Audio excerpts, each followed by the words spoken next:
ಯಲಂದೂರು ತಾಲೂಕು ನಾಯಕ ಮಂಡಳಿ ವತಿಯಿಂದ 135ನೇ ಅಂಬೇಡ್ಕರ್ ಜಯಂತಿ ಆಚರಣೆ. ನಮಸ್ಕಾರ ವೀಕ್ಷಕರೇ, ನ್ಯೂಸ್ಗೆ ಸ್ವಾಗತ. ನಾನು ನಿಮ್ಮ ನವಿ. ಯಲಂದೂರು ಪಟ್ಟಣದ ಬಸ್ ನಿಲ್ದಾಣದಲ್ಲಿ ತಾಲೂಕು ನಾಯಕ ಮಂಡಳಿ ಹಾಗೂ ಪ್ರಗತಿಪರ ಸಂಘಟನೆಗಳ ವತಿಯಿಂದ ಡಾಕ್ಟರ್ ಬಾಬಾ ಸಾಹೇಬ್ ಅಂಬೇಡ್ಕರ್ ರವರ 135ನೇ ಜಯಂತಿಯನ್ನು ಆಚರಣೆ ಮಾಡಲಾಯಿತು. ಅಂಬೇಡ್ಕರ್ ರವರ ಭಾವಚಿತ್ರಕ್ಕೆ ದೀಪ ಬೆಳಗಿಸಿ ಪುಷ್ಪಾರ್ಚನೆ ಮಾಡುವ ಮೂಲಕ ಶಾಸಕರಾದ AR ಕೃಷ್ಣಮೂರ್ತಿರವರು ಉದ್ಘಾಟನೆ ನೆರವೇರಿಸಿದರು. ನಂತರ ಸಾರ್ವಜನಿಕರಿಗೆ ಸಿಹಿ ಹಂಚಿ ಲಘು ಉಪಹಾರ ವಿತರಣೆ ಮಾಡಲಾಯಿತು. ಈ ಸಂದರ್ಭದಲ್ಲಿ ಮಾಜಿ ಶಾಸಕರಾದ N Mahesh, S Balaraju, JDS ಮುಖಂಡ B ಪುಟ್ಟಸ್ವಾಮಿರವರು ಪುಷ್ಪಾರ್ಚನೆ ಮಾತನಾಡಿದರು. ಈ ಸಂದರ್ಭದಲ್ಲಿ ತಾಲೂಕು ನಾಯಕ ಮಂಡಳಿಯ ಅಧ್ಯಕ್ಷ ಮುರಳೀಕೃಷ್ಣ, ಖಜಾನ್ಸಿ ಉಮೇಶ್, ಕಾರ್ಯದರ್ಶಿ ವೆಂಕಟಾಚಲ, ಗಡಿ ಯಜಮಾನರಾದ ನಾರಾಯಣಸ್ವಾಮಿ ಹಾಗೂ ಜಿಲ್ಲಾಧಿಕಾರಿಗಳಾದ ಕಂದಹಳ್ಳಿ ಮಹೇಶ್, ಭೀಮಪ್ಪ, VSS ರಂಗಸ್ವಾಮಿ, ಉಮಾಶಂಕರ್, ಚೆಂಗಚಹಳ್ಳಿ ಮಹದೇವಸ್ವಾಮಿ, ಬಂಕ್ ಅನಿಲ್, ಮಹೇಶ್ ಮತ್ತು ಯುವ ಮುಖಂಡರಾದ ನಟರಾಜು ಇತರರು ಉಪಸ್ಥಿತರಿದ್ದರು. ವರದಿ ಮನೋಜ್ ನಾಯಕ್, ಚಾಮರಾಜನಗರ. ನಮ್ಮ ನಿಮ್ಮೆಲ್ಲರ ನೆಚ್ಚಿನ ನಾಯಕರಾದ AR ಕೃಷ್ಣಮೂರ್ತಿರವರು ಜ್ಯೋತಿ ಬೆಳೆಸಲಿದ್ದಾರೆ.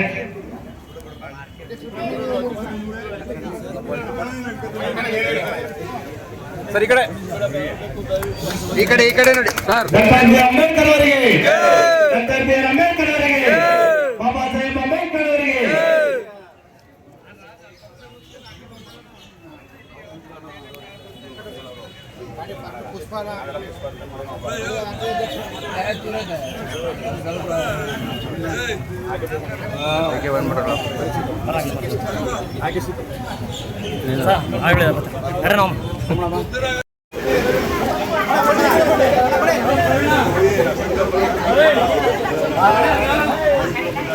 ಸರ್ ಈ ಕಡೆ ಸರ್ ಈ ಕಡೆ.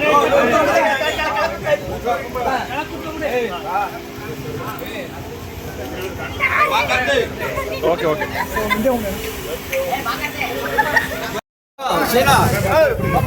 ರಾಹುಲ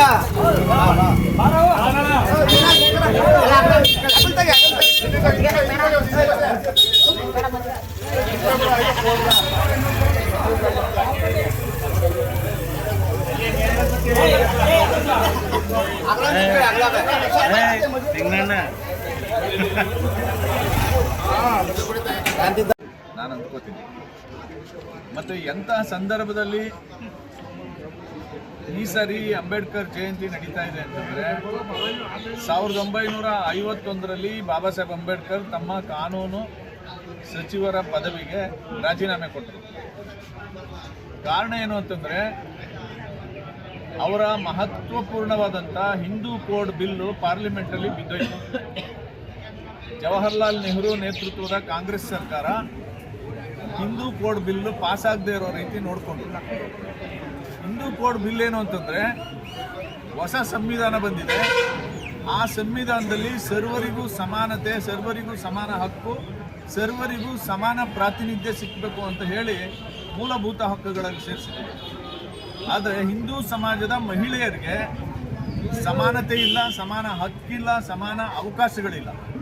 ಹಾಗಾಗಿ ಹಿಂದೂ ಸಮಾಜದ ಮಹಿಳೆಯರಿಗೆ ಸಮಾನ ಅವಕಾಶಗಳನ್ನು, ಹಕ್ಕುಗಳನ್ನು ಕೊಡ್ತಕ್ಕಂಥ ಈ ಮಹತ್ವಪೂರ್ಣವಾದಂಥ ಬಿಲ್ಲನ್ನು ಪಾಸ್ ಮಾಡಬೇಕು ಅಂತ ಹೇಳಿ ಬಾಬಾ ಸಾಹೇಬ್ ಅಂಬೇಡ್ಕರ್ ಅವರು ಪಾರ್ಲಿಮೆಂಟಲ್ಲಿ ಮಂಡಿಸಿದ್ರು. ಆದರೆ ಅಂದಿನ ಕಾಂಗ್ರೆಸ್ ಸರ್ಕಾರ ಆ ಬಿಲ್ಲು ಪಾಸ್ ಆಗದೆ ಇದ್ದಂಗೆ ನೋಡ್ಕೊಂಡು, ಈ ಘಟನೆ ನಡೆದು 75 ವರ್ಷ ದಾಟಿದೆ. 75 ವರ್ಷಗಳ ನಂತರ ಬಾಬಾ ಸಾಹೇಬ್ ಅಂಬೇಡ್ಕರ್ ಅವರ ಕನಸಿದೆಯಲ್ಲ, ಮಹಿಳೆಯರಿಗೆ ಪುರುಷರಷ್ಟೇ ಸಮಾನ ಅವಕಾಶ ಸಿಕ್ಕಬೇಕು ಎಲ್ಲ ರಂಗಗಳಲ್ಲೂ ಅನ್ನುವಂಥ ಕನಸಿದೆಯಲ್ಲ, ಆ ಕನಸನ್ನು ಇದೇ ತಿಂಗಳು ಬಾಬಾ ಸಾಹೇಬ್ ಅಂಬೇಡ್ಕರ್ ಹುಟ್ಟಿದಂಥ ಏಪ್ರಿಲ್ ತಿಂಗಳು 16, 17, 18 3 ದಿನಗಳಲ್ಲಿ ಸನ್ಮಾನ್ಯ ಪ್ರಧಾನಮಂತ್ರಿಗಳಾದ ನರೇಂದ್ರ ಮೋದಿಜಿಯವರು ವಿಶೇಷ ಅಧಿವೇಶನವನ್ನು ಕರೆದಿದ್ದಾರೆ. ಈ ಅಧಿವೇಶನದಲ್ಲಿ ನಾರಿ ಶಕ್ತಿ ವಂದನ್ ಅಧಿನಿಯಮ ಈ 3 ದಿನ ಚರ್ಚೆಯಾಗಿ ನಾಯಕ ಮಂಡಳಿ ಮತ್ತು ಎಲ್ಲ ಯುವಕ ಸಂಘಟನೆಗಳು ಮತ್ತು ಎಲ್ಲ ಗೌರವಾನ್ವಿತ ನಾಯಕ ಸಮುದಾಯದ ಎಲ್ಲ ಗಣ್ಯರೇ ನಡೆದಿರ್ತಕ್ಕಂಥ ಎಲ್ಲ ಬಂಧುಗಳೇ, ವಿವಿಧ ಪಕ್ಷಗಳ ಸದಸ್ಯರುಗಳಾಗಿದ್ದು ಕೂಡ ಒಗ್ಗಟ್ಟಿನಿಂದ ಈ ಕಾರ್ಯಕ್ರಮದಲ್ಲಿ ಭಾಗವಹಿಸಿರ್ತಕ್ಕಂಥ ಎಲ್ಲ ನಾಯಕ ಸಮುದಾಯದ ನನ್ನ ಸಹೋದರರು, ಇವತ್ತು ಬಾಬಾ ಸಾಹೇಬ್ ಅಂಬೇಡ್ಕರ್ ಅವರ 135ನೇ ಜನ್ಮ ದಿನಾಚರಣೆ. ಬಾಬಾ ಸಾಹೇಬ್ ಅಂಬೇಡ್ಕರ್ ಅವರು ಸಮಾನತೆಗಾಗಿ ಸಹಬಾಳ್ವೆಯಿಂದ ಎಲ್ಲ ಸಮುದಾಯದವರು ಮನುಷ್ಯರಾಗಿ ಬದುಕಬೇಕು ಅನ್ನೋ ಒಂದು ಚಿಂತನೆಯನ್ನು ಇಟ್ಕೊಂಡು ಸಂವಿಧಾನವನ್ನು ರಚನೆ ಮಾಡೋದ್ರ ಮುಖಾಂತರ ತಮಗೆ ಆಗಿದ್ದಂಥ ನೋವುಗಳು, ಅಪಮಾನ, ಅವ್ರು ಸಹಿಸಿಕೊಂಡಂಥ ಎಲ್ಲ ಕಷ್ಟ ಕಾರ್ಪಣ್ಯಗಳನ್ನು ಪರಿಹರಿಸುವಂಥ ನಿಟ್ಟಿನಲ್ಲಿ ಮುಂದಿನ ದಿವಸಗಳಿಗೆ ಒಬ್ಬ ಕಟ್ಟ ಕಡೆಯ ಮನುಷ್ಯನು, ಯಾವುದೇ ಜಾತಿಯ ಬಡವರು, ಯಾವುದೇ ಸಮುದಾಯದ ಮಹಿಳೆಗೂ ಅನ್ಯಾಯ ಆಗಬಾರ್ದು, ಅವ್ರ ಸಮಾಜದಲ್ಲಿ ಸಮಾನತೆಯಿಂದ ಬದುಕಬೇಕು ಅಂತ ಅನ್ನುವಂಥ ಚಿಂತನೆಯನ್ನು ಇಟ್ಕೊಂಡು ಅವರು ತಮ್ಮ ಜೀವನದುದ್ದಕ್ಕೂ ಒಂದು ಮೇಣದ ಬತ್ತಿ ಉಳಿದ್ರೆ ಯಾವ ರೀತಿ ಅವರು ತಮ್ಮನ್ನು ತಾವು ಸಹಿಸಿಕೊಂಡು ಬೇರೆಯವರಿಗೆ ಬೆಳಕನ್ನು ನೀಡ್ತಾರೆ ಅಂತ ಒಂದು ರೀತಿಯಲ್ಲಿ ಬದುಕಿ ಬಾಳಿ ತೋರಿಸ್ತವರು. ಅವರು ನಮಗೆ ಇವತ್ತು ಜೀವಂತವಾಗಿ ಅವರು ನಮ್ಮ ಜೊತೆ ಇದ್ದಾರೆ. ಅವರ ದೇಹ ಇಲ್ಲದೆ ಇರ್ಬೋದು ನಮ್ಮ ಪರಿಸರದ ಒಳಗಡೆ ಅಥವಾ ನಮ್ಮ ಈ ದೇಶದ ಒಳಗಡೆ ಅಥವಾ ಎಲ್ಲೋ ಪ್ರಪಂಚದಲ್ಲಿ ವಿಶ್ವಜ್ಞಾನಿಯಾಗಿರ್ತಕ್ಕಂಥ ಬಾಬಾ ಸಾಹೇಬ್ ಅಂಬೇಡ್ಕರ್ ಅವರು ಕಣ್ಮರೆಯಾಗಿದ್ರು ಕೂಡ ಅವರ ಚಿಂತನೆಗಳು ಸಾಕಾರವಾಗ್ತಾ ಇದೆ. ದಿನದ ದಿನಕ್ಕೆ ಎಲ್ಲರಿಗೂ ಅರಿವು ಮೂಡ್ತಾ ಇದೆ. ಬಾಬಾ ಸಾಹೇಬ್ ಅಂಬೇಡ್ಕರ್ ಅವರು ಹೇಗಿದ್ರು, ಅವರ ಚಿಂತನೆಗಳೇನು, ಅವ್ರು ಯಾವ ರೀತಿ ಜೀವನದುದ್ದಕ್ಕೂ ಬೇರೆಯವ್ರಿಗೋಸ್ಕರ ಬದುಕಿದ್ರು ಅಂತಕ್ಕಂಥದ್ದು ಎಲ್ಲರಿಗೂ ಗೊತ್ತಾಗಿದೆ. ಇವತ್ತು ಮಹಿಳಾ ಮಸೂದೆ ಮಂಡನೆ ಆಗ್ತಾ ಇದೆ, ನಾರಿ ಒಂದರ ನಿರ್ಣಯ ಆಗ್ತಾ ಇದೆ, ವಿಧೇಯಕ ಮಂಡನೆ ಆಗ್ತಾ ಇದೆ 16-17-18. ಬಾಬಾ ಸಾಹೇಬ್ ಅಂಬೇಡ್ಕರ್ ಅವರು ಪಾರ್ಲಿಮೆಂಟಲ್ಲಿ ಪ್ರತಿಪಾದಿಸಿದಂಥ ವಿಷಯ ಹಿಂದೂ ಕೋಡ್ ಬಿಲ್ನಲ್ಲಿ ಅವರು ಯಾವ ರೀತಿ ಮಹಿಳೆಯರಿಗೆ ಮತ್ತೆ ಹಿಂದೂ ಮಹಿಳೆಯರಿಗೆ